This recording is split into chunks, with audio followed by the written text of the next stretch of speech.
Hey guys, welcome back to another episode. I haven't been as consistent as I would like to be, but there's a reason for that. One of the reasons is I actually went on holiday.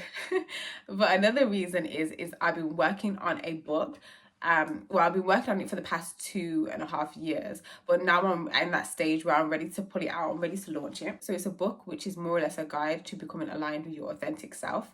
So I'm really excited about that. There's going to be different topics in there like self-forgiveness, self-love, relationships, love in general, accountability, so many different aspects to the book, and it's going to be different chapters of different things and different things that can essentially get you to become connected with your authentic self, allow you to live in alignment with who you are, allow you to live in alignment with your core values. So I'm just really excited about it, honestly. Like I'm in good spirits about that book, and I can't wait for it to come out. So yeah, stay tuned because that's going to come your way very soon. But in today's episode, I think I want to talk about something a little bit different. I want to talk about taking risks basically and what that can look like for you, but not just taking risks, but also like redirection and things that you think are supposed to happen for your life and things that are supposed to kind of be a certain way, or you believe they need to be a certain way, and then when it doesn't happen, how to kind of navigate that situation and kind of learn from it. I think a lot of us have dealt with redirection when it comes to our goals, when it comes to, doing something or taking risk and putting ourselves out there in a certain way only for that thing not to have like come to fruition. I don't think I've ever really spoken to much people about this, to be fair. Here comes like COVID and we're all thinking about ways to make money. We're all thinking about like businesses, because people were putting out businesses when it came to like lockdown and COVID times, because we saw how shaky the job world could be. So one of the things I was thinking about is how can I monetize off my clothing business.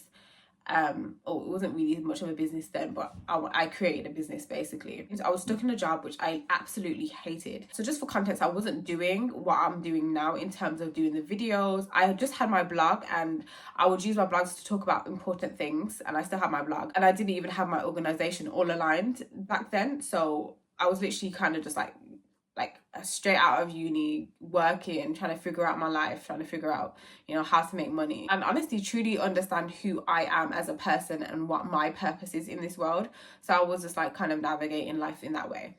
Anyway, so then it came to like do my clothing business, and I was like so stuck on this is what I'm supposed to do.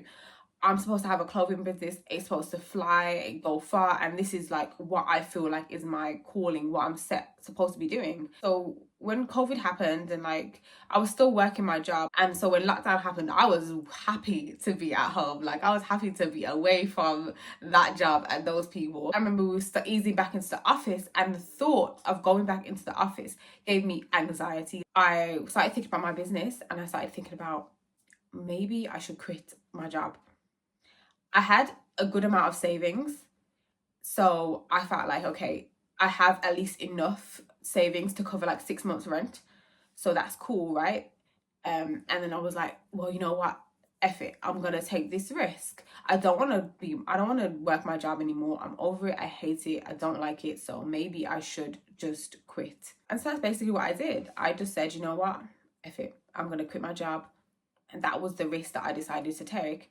It was funny because I remember being told like, oh, it's going to be hard for you to find a job. Like, why would you quit your job? It's in COVID. Like, that doesn't make sense. Like, that's what my manager at the time told me. And like colleagues were also telling me things like, don't think that's a good idea. I was just like steadfast on, you know what, this is going to work. My business is going to blow.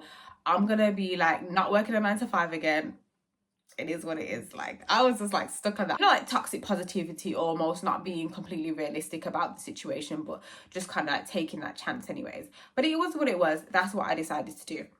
So then I quit my job, whatever. Great. I have all this time. I can go full throttle into my work. I can into my business. I have more time to go fabric shopping. I have more time to design clothes and get manufacturers, production companies. But I was the most stressed at that time than I have ever been, because one thing about business, when you're really fully invested in your business and you're really invested in the idea of it like taking off and blowing essentially, you know that a lot of work and effort and energy is going to go into it. Like, it's not easy. So I was stressed. Okay, my body cycle was all over the place, having to do photo shoots and having to do all these things, like reach out to people and advertising, marketing, pay for this and pay for that. So gradually, over time, over like the course of 3 months or so, my savings depleted. So I literally went from having thousands to having £100 in my savings. Like, I went very low, and then from £100 I went to zero. Like, I was in, what's it called, deficit. I was in the minuses at the end of that business. So it was just kind of like, yeah, it was hard. Finally put on my clothing line, and I got no sales. Like, there was so much people saying, "Oh, I can't wait to buy this." Like, everyone's like, don't get me wrong, my dresses were kind of cute. I'm gonna share it on the screen to show you. Like, my dresses were cute. Okay, like, I had a cute little clothing line, but there's different factors to business. Like, that I didn't anticipate. I didn't anticipate that. I had to do so much marketing, that, you know, that so much went into it. Like, you can have the product, but how are you going to market it? How are you going to advertise it? Like, what avenues are you going to use? And even in that instance, that also costs. So whilst I had all the money to produce the item, the dresses, the clothes, I didn't have the rest of the money that I needed to actually market it in the right ways. That was a big reality check for me, because it was like, okay, so here I am. I'm in this position where I launched my clothing brand. I had high expectations of what it would be. You know, I had high expectations that it would sell. I had this belief that I would just not be able to work a 9 to 5 again, or I had this hope that that would be the case for me. Come to find out, that's just not the reality. I say all that to say that that's where redirection came in, but it didn't come without its own stresses. It didn't come without its own, okay, how am I going to navigate this situation now? Because it was having to admit what I believed was failure. It was having to say, okay, maybe I failed at this. I did feel like a failure because I was doing a lot of talking. I was doing a lot of talking. I was doing a lot of course my dresses are going to sell. Of course I'm going to get loads of sales. Like, it's me. Like, I'm positive about this. I feel like it's going to work out. And it's great to be positive about something, but you also have to be realistic. And I don't think I anticipated or really understood the nature of business in that sense, and how much is required for business. It's not just like a viral moment and then everything's going to pop off and you're going to get loads of sales. It just doesn't work like that, you know? So that was a lesson that I learned when it came to business. Like I said, it was now having to navigate that situation and deal with what I believed was a failure for me. Having to kind of deal with that, like that pride and that in my ego, and being honest and with myself and admitting to myself that maybe, just maybe, this isn't the right thing for me to do right now. Your life kicked in where it was like, sis, you have no savings and you need to go and find yourself a job. You need to make some coin. You need to go make some money and pay these bills. My sister helped me out at the time because I was living with my sister, so that was okay. Like, 5 months I was out of a job and I was looking for jobs. I can't remember how long it was specifically, but I know it was quite a few months. Within that time of it obviously not working out for me, I had to really ask myself about whether I was truly passionate about it, about my clothing business. I had to ask myself about whether this was my purpose, whether I was truly invested in this, or whether I felt as if this is just something that kind of looks good or aligns with me on a physical level, if that makes sense. So it's like, what kind of looks like it's something that I should be doing. And because I genuinely had this like passion for fashion, and I genuinely liked it, and I taught myself how to sew, and I really, you know, I was trying to figure out who I was. I was trying to figure out who I was, and I was trying to figure out, you know, what works for me, and what could make me money, and what business I can make and things. And was in this height of this like hustle and grind, and it was just like me wanting to prove to myself and to other people that I can create something. I can bring something to life and I can create something. So going through that season of not having a job, having little money, and having a business that basically declined, that was no longer like a thing anymore, basically having to like kind of shut down my website, it left me with some time to really think about who I am, my purpose, and what I truly want and desire, and the value that I want to bring in the world, and within my life. That's basically where All Aligned came in. That's basically where all this came in, you know? Because I had my blog and I've been doing it for years, and I didn't realize how much of a kind of extension that was, and how I was actually already planting the seeds of who I'm supposed to be and what I'm supposed to be doing. I didn't realize that that was actually my calling, and that was actually my lane and my field and what I was supposed to be doing. So when I started the clothing, whilst it resonated with me, definitely, there might not have been much alignment there. We can convince ourselves that we're supposed to be doing a particular thing, that something is for us, and we're encouraged by other people because, you know, we see what other people are doing and we're feeling like, oh, I can also do the same. But we're not really realizing that sometimes we might have to be focusing on something different, that God has a different plan for us and a different plan for our lives that might be different to what we believe should be the case. And sometimes we put in positions where we really have to think about that stuff. So for me, I feel like that position of not getting sales really humbled me. It really made me think about what I was presenting, what I was focusing on, what I believed was my purpose, and whether I was truly authentic in everything that I was doing. Because I believe that authenticity allows you to live in alignment with who you are. I was like truly having to ask myself questions. I truly had to think, I truly had to have conversations with God, and I really had to think about, you know, who I am and what I'm supposed to be doing. It was in that time where I was able to start writing my book. And then a few months after that, once I did get a job, I was able to launch my organization, All Aligned.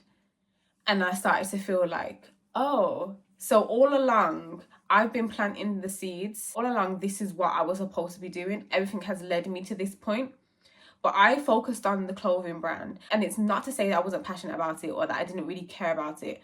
It's just that I wasn't supposed to focus on that. That wasn't my purpose. That wasn't the goal at that time. That wasn't truly what I feel like I was placed on this earth to do. That's a humbling experience. It's a beautiful thing when you're redirected, but it's difficult because when you are redirected and you are now having to kind of, you know, do things differently and navigate in alignment in a different way, what you might feel like is letting a dream go, or letting go what you thought your life should look like. And that's difficult to do, because for me, I had this belief that I was gonna be like top-notch fashion designer. I was like, I'm gonna be that girl. I'm gonna have a fashion brand that's gonna go clear, and I'm gonna be that girl. And the interesting part was, around that time as well, there was other brands that were coming out that were doing so well. You know, like small businesses that are now doing amazing things. And I love to see it. When I look back at kind of like the passion that they, you know, poured into their work and the intentionality. And when I look at, you know, how they marketed and advertised their clothing brands, I can see that the genuine passion and purpose and intention was there. And that's why they're doing so amazing today, and why it didn't work out for me. Because it's not that I weren't passionate about it, but it just wasn't something that I needed to focus on and monetize at that time. And it's interesting because, you know, I was just focused so much on like, I don't want to do a 9 to 5 anymore. I want this to be the thing that takes me off. When it's like, that wasn't it for me. It wasn't it for me. And my intentions towards that wasn't completely pure. Whereas my intention towards the thing that I'm doing now, living in purpose, living in alignment, adding value to people, discussing important things, being a coach, all these things that have happened, that is well intentioned. That there's no focus on money. There's no like, oh, I have to make money off this. There's no like, that it's great to do that, but that's not the goal. That's not the ultimate goal. That's not the reason. That's not my why. As difficult as redirection is, it's beautiful because it allows you to live in alignment. It allows you to truly experience life in a way that is authentic to who you are and is a direct reflection of your purpose. Sometimes it's worth admitting defeat to yourself and humbling yourself and allowing God and life to redirect you, giving yourself that ability and not fighting, you know, that change that needs to happen. There's no regret. Like when people say to me like, oh, you know, your clothing brand was so great, part of me is like, well, you didn't buy nothing, I'm joking. People say like, oh, your clothing line was great, and would you ever do it again? You should do it. Why do you stop? I say to them like, I had a different calling. I had different things to focus on. I enjoyed it. At least I've been able to nurture what was truly for me and what I was supposed to do and what I was supposed to focus on, what was my God-given gift and talent, and is the reason why I've experienced the things that I've experienced in life. So sometimes you have to remind yourself that, there's a lot of things that you're actually planting that you don't even realize that you're planting, and you're continuing to water.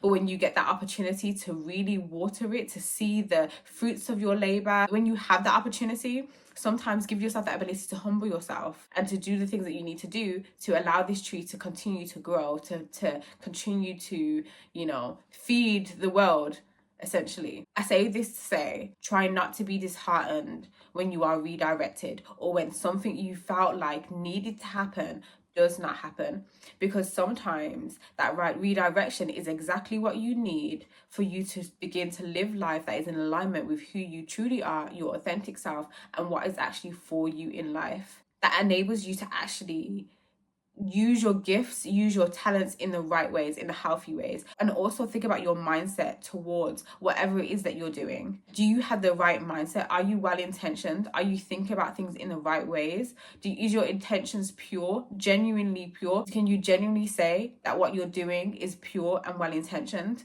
and good spirited and comes with good reasoning? You have to give ourselves that self-reflection time. Give yourself that ability to self-reflect on whatever you're going through, whatever season in your life, especially when you're being redirected, especially when you've gone through what you believe might be a failure. Because what you think might be a failure might actually be a blessing in disguise. And usually it is. It might be a blessing. It might be like that wasn't actually supposed to happen then for you. Maybe you were supposed to learn something else. Maybe you were supposed to do something differently. Maybe you were forcing something to be the case when it shouldn't be the case for your life at that moment. There's a lot of thinking that goes into these things. Like, it's a lot of self-reflection. It's a lot of getting clear on who you are and getting clear on what you want. And sometimes when you go through these seasons of like failure, or you feel like you're being redirected, it's really giving you the opportunity to self-reflect and really look into yourself and understand who you are, what you have to offer, and what life is calling you to do. What is life asking of you? Like, what does life want you to give and bring the world and bring other people? What does life want you to do for yourself and to gain for yourself? It's important to allow that redirection to take place in your life, because there's so many beautiful things that are usually birthed. I'm now very confident with telling that story, because before I used to be embarrassed to tell people like I didn't get any sales. It's awkward to tell people like you kind of failed when people are watching you, because you feel like you are being watched. Like, people are like looking to see who's supporting you, like who's buying things from you, especially when you have a business, when you've done a lot of talking and you're saying this is what I want to happen, this is what will happen, and things like that, and it doesn't happen. It's a humbling experience. But now I'm in this space where I can genuinely say like, that's just my experience. It happened. It is what it is. It was a lesson, and I learned so much about it. And that redirection is why I am where I am today, and why I was able to pour into the things that actually genuinely bring me joy, that are my purpose, are my God-given gifts and talents that I'm actually nurturing.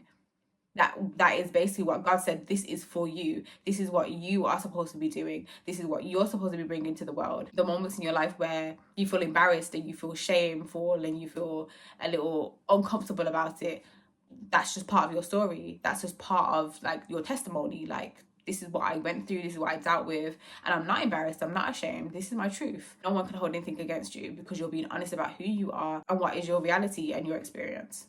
So there's no shame in the game.